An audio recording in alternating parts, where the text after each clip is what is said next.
السلام علیکم ورحمۃ اللہ وبرکاتہ۔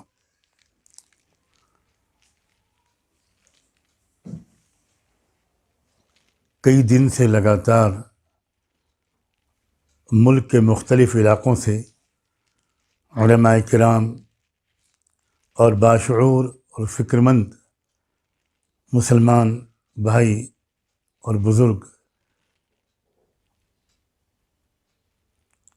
مسجدوں میں باجماعت نمازوں کے نظام کے بارے میں موجودہ حالات کے تناظر میں مجھ سے دریافت کرتے رہے، لیکن میں کسی نتیجے تک اس لیے نہیں پہنچ پا رہا تھا کہ میں فقہ و افتاء کا ماہر بالکل نہیں ہوں۔ میں منتظر تھا کہ اس بارے میں ملک کے جو مقتدر اور معتبر اصحاب افتاء ہیں اور ہمارے علماء میں وہ حضرات جن کی فقہ پر گہری نظر ہوتی ہے، ان کی رائے سامنے آ جائے۔ اب جب کہ ان کی رائے سامنے آ چکی ہے اور کئی دن کے غور و فکر اور مطالعے کے بعد مجھے بھی شرح صدر ہوا ہے، تو میں اب یہ عرض کرنا چاہتا ہوں، بلکہ اپنی طرف سے کچھ عرض کرنے کے بجائے یہ بات کہنا زیادہ مناسب سمجھتا ہوں کہ میری معلومات کے مطابق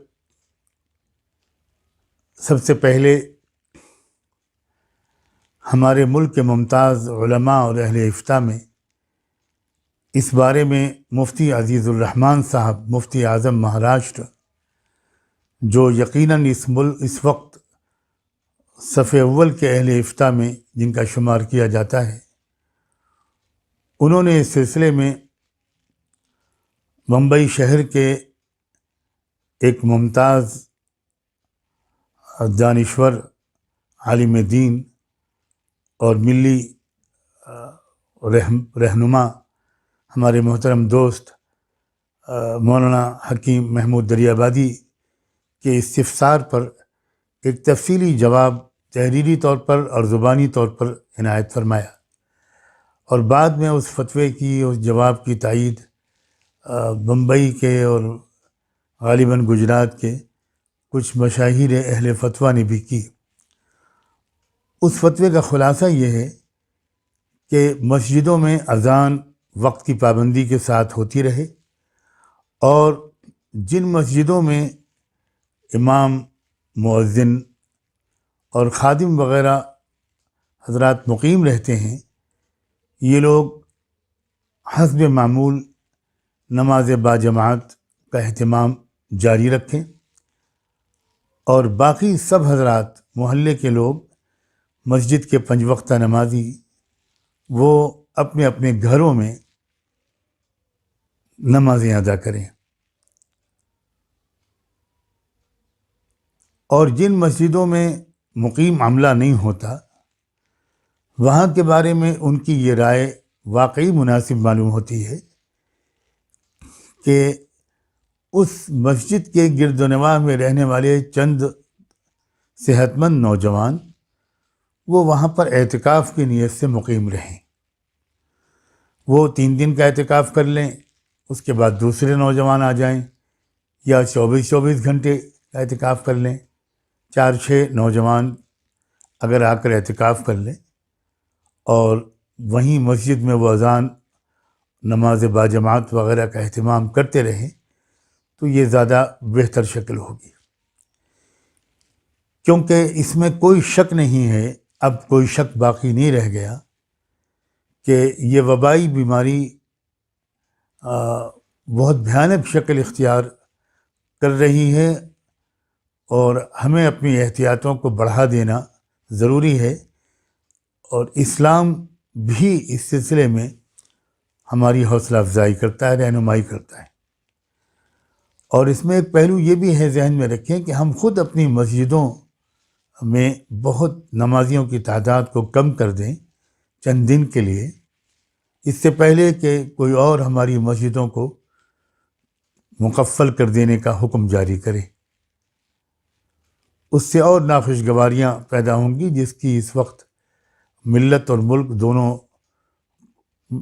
میں گنجائش نہیں ہے۔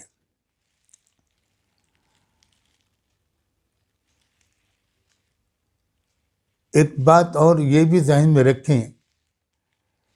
کہ جو لوگ واقعی مسجدوں میں نماز کے پابند ہیں اور جن کے دلوں میں کچھ درد ہے، وہ جب اپنے گھروں میں نماز پڑھیں گے اذان کی آواز سننے کے باوجود، تو امید ہے کہ ان کا دل ٹوٹے گا، ان کا احساس بڑھے گا، غم تازہ ہوگا، دعاؤں میں شاید مزید طاقت بڑھ جائے، ان کے دل میں تڑپ پیدا ہو کہ اللہ جلدی وہ حالات بدلے کہ ہم پھر بھاگ بھاگ کر آپ کے گھروں میں حاضری دیا کریں۔ تو انشاءاللہ اس دعاؤں سے ان متاثر اور حساس اور شکستہ دلوں سے نکلنے والی صداؤں کو زیادہ بارگاہ خداوندی میں پذیرائی ملے اور جلد یہ بلا ٹلے، اور رو رو کر اللہ ہمیں توفیق دے، رو رو کر ہم اپنی امت کے لیے پورے وطن عزیز میں رہنے والے ایک ایک انسان کے لیے اور پوری دنیا میں بسنے والے ایک ایک انسان کے لیے ہم رو رو کر اللہ سے دعائیں مانگیں۔ ہم رحمت للعالمین کے امتی ہیں، اس وقت ہمارے دل میں اللہ ملکی اور انسانی برادری کے ایک ایک فرد کی خیرخواہی کا جذبہ اور بڑھا دے۔ اس سے انشاءاللہ نہ صرف یہ کہ یہ بیماری ٹلے گی، بلکہ ہو سکتا ہے کہ ان دعاؤں کی برکت سے ملک میں انصاف اور امن کے دور کا قیام بھی نزدیک تر آ جائے۔ اللہ ہر چیز پر قادر ہے، وہ بہت مہربان ہے۔ مجھے امید ہے کہ میری ان گزارشات پر توجہ دی جائے گی، اور مسجدوں کے سلسلے میں، نماز باجماعت کے سلسلے میں جو بات عرض کی گئی اس پر عمل ہوگا۔ نماز جمعہ کے بارے میں بھی ہمارے بعض حضرات نے مثلاً حضرت مولانا خالد سیف اللہ رحمانی صاحب نے یہ مشورہ دیا ہے کہ صرف 4-5 حضرات پر مشتمل نماز جمعہ کی جماعت مسجد میں ہو جائے، باقی لوگ اپنے گھروں میں نماز ظہر ادا کریں۔ جتنی تکلیف آپ کو یہ باتیں سنتے وقت ہو رہی ہوگی، یقین کیجئے یہ باتیں کہتے وقت کہنے والے کو بھی اتنی ہی تکلیف ہو رہی ہے۔ اور میں اعتراف کرتا ہوں کہ کئی دن جو میں نے تاخیر کی ہے اس بارے میں کچھ عرض کرنے میں، وہ اس وجہ سے کہ مجھے ہمت نہیں ہو رہی تھی، مجھے ڈر لگ رہا تھا کہ کہیں یہ ہماری کمزور ایمان کا نتیجہ نہ ہو، پست ہمتی کا نتیجہ نہ ہو۔ لیکن بہت غور کرنے کے بعد لگا کہ اسی میں امت کی، انسانیت کی خیرخواہی ہے، تو میں نے ہمت کر کے آج یہ بات عرض کی ہے۔ امید ہے کہ آپ اس پر توجہ فرمائیں گے، اور میں یہ بات تو پہلے بھی کہہ چکا ہوں کہ ان دعاؤں کے اہتمام کے ساتھ احتیاطی تدبیریں جو بتائی جا رہی ہیں وہ ضرور بتائیں، ضرور اس کو استعمال کریں۔ خوشی ہے کہ مسلمان تو اللہ کا شکر ہے جو نماز کا پابند ہے، وہ دن میں کئی بار وضو کرتا ہے۔